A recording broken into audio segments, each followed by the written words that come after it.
afternoon. I'm Nick Raber from Ephesus News, WXYZ, home to one of the seven wonders of the world. We are here in front of this lovely maize field as well as next to the road to Rome. Stick around for an 11 o'clock special on this new amazing crop called maize. We're here with John once again, and we're continuing our interview from last week. And John, I heard somebody talking a little bit about the beginning of your letter. I mean sermon.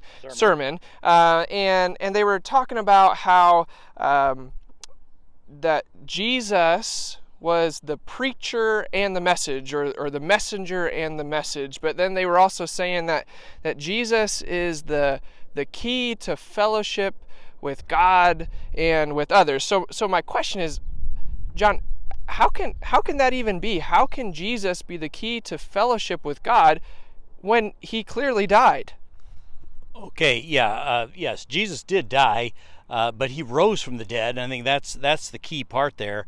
And because he rose from the dead and he's God's son, then in order to have fellowship with God, we have to be able to have good fellowship with Jesus. And there's also a part about fellowship with Jesus and fellowship with God means that we're not living in the darkness any longer. Okay, thanks, John. Now, you mentioned the idea of darkness. What does that have to do with fellowship? Well, God is light, and there is no darkness in him at all. And so that means that as we live like Jesus and we have fellowship with God, through Jesus, then we don't live in sin anymore.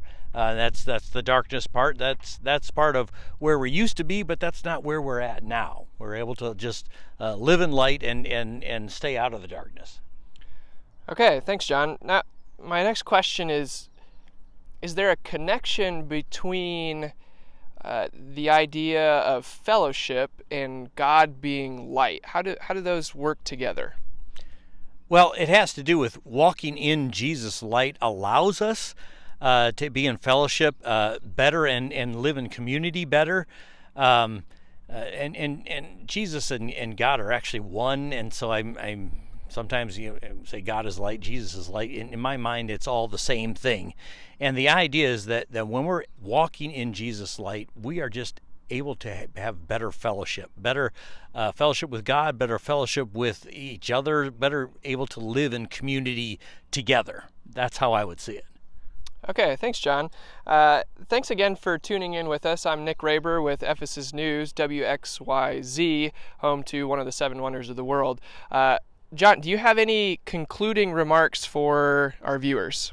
Well, yeah, I guess one of the things I would say is we can't participate with God while we walk in the darkness. We really have to leave the darkness behind and the sin behind, because he's cleansed us of those sins.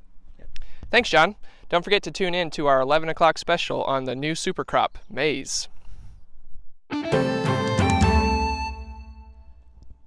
Welcome. Nicodemus here with Ephesus News, JKRM, home to one of the seven wonders of the world. This is the 11 o'clock special, and our subject today, maize. Now, if you don't know what maize is, it's this new super crop that has come about here in the valley in Ephesus on the Mediterranean, spreading like wildfire. You look at this, see how tall it is? Yesterday, it was about 2 inches tall. We got rain. Who knew that it grew this fast? We don't even know what to do with it. It makes these ears. Well, people call them ears. They're not really ears. They're just like kernels and stuff. We don't even know what to do with it. But anyway, here's the maize field, and that's pretty much all we know.